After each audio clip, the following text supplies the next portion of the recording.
What is up, everybody? Welcome to the BurnDown YouTube channel. I wanted to share this with you because I knew that I was going to get flack if I didn't. There's probably somebody on here that has a much better idea. So I'm going to get this and tack it together and kind of put this video up. And then you guys let me know if this idea works out. But we are building a BurnDown box essentially. So let me show you the idea where it's going to fit. And then I'll show you the idea of how the box is going to go together. And then I'll take opinions from smarter people than me on here. And the thing will be tacked up if I put the video up, and that way I won't be finished with it and done, and then somebody comes up with some genius plan, and then I feel like an idiot and have to make another box. So let's take a look at the car. I'll show you where it's going and kind of my thoughts on it, and then we'll go over the box. So initially I bought this one. This is a good little box for the money. It has an AN filter that screws on that's really slick. It's got this really neat little drain on here. I may actually cut this off and put this on mine, although I did find these on Amazon by themselves, so maybe we'll just do that. But it wasn't really large enough for what I was trying to do, and I don't want to put one under the hood because I'm running out of space. And ultimately, if this thing gets filled up, it's because you had an issue, and this won't hold all the oil in the motor. So we're just gonna kind of make one and go for it. So I was looking, and the main thing, like I have all the room up there, but it's kind of wasteful because it's hard to get back there to do stuff. So like even the compressor, like I could have put it up there and it would have tidied things up, but then to regulate it, or if I had an issue with it, I'm dealing with it up there. So that's why I kind of chose to put stuff back here.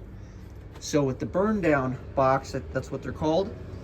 You know, I have a lot of space here. I was looking up there, but then you have to drain it. I'm like, man, I just don't want to deal with that if I have to drain it, or if it leaks like in the trunk, or have to crawl underneath the car. So this area here is basically open. So as long as I can get to my drain there, I was like, you know, so I measured it up, and it's like 5.5 by 8 by 8 or something.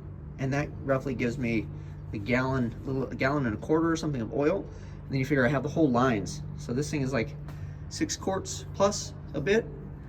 So that should grab most of the oil if we had like a real major catastrophe. And if anything residual comes out, we will vent it kind of back here. So it's in the center of the car. It's at the back. I did my due diligence. I've got my pan, I've got my box to catch the oil. So I feel at this point, if this thing spits oil out, we've got some real problems. And I'm trying to save my own ass at that point versus, you know, the track, because I have all my safety stuff. So we'll put the box here, make some sort of mounts. It won't be much higher than this. I'll come off the top, and then the filters will be back down here somewhere, like 1 or 2 filters down here. And then the lines could run through the back here. This isn't large enough, but it can just kind of lay up on the tank, I would imagine. And then the whole chingadera will just kind of sit here and get fed here, and then it'll dump out the top and then go down outside of the car.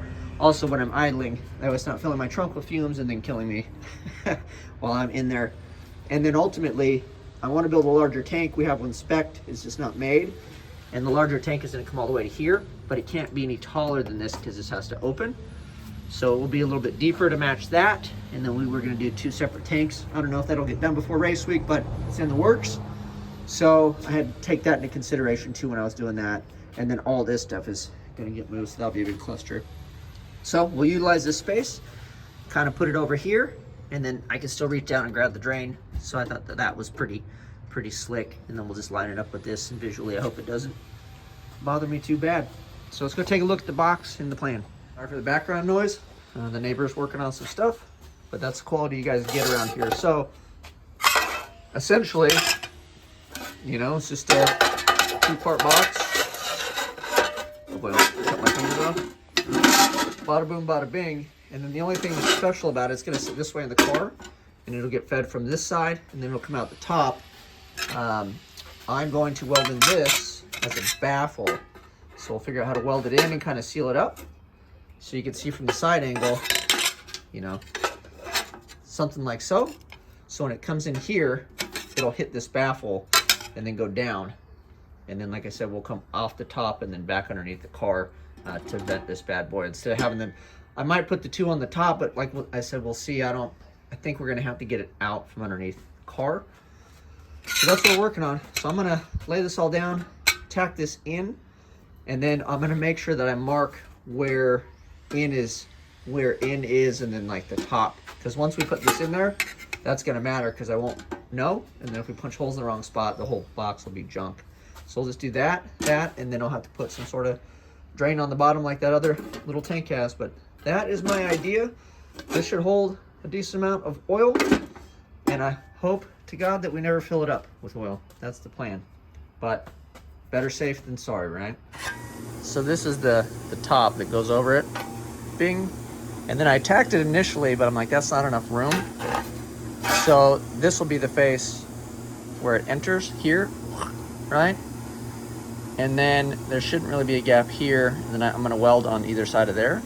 And then probably just grab some tacks or whatever down here, whatever's easiest, just to hold this in place. And then they will enter here. So it'll enter here, and then that gives a little bit of space for the air to come in and go down. And then that should kick all the liquids and stuff to the bottom. We'll do a drain on the bottom. And then up top, we will do the vents, right? So the air comes in here, goes down, and then vents, and this should keep the liquid and stuff in the bottom of it. So I'm gonna do little welds on this guy, and then I think maybe tack the box, and then we'll call it an afternoon since it's supposed to be an hour a day and it's getting dark. Shared little stitches. So we made a stitch there and there, and then back here and back there. So that is that. And I'll mark this in. We'll put it there, put some tacks on it.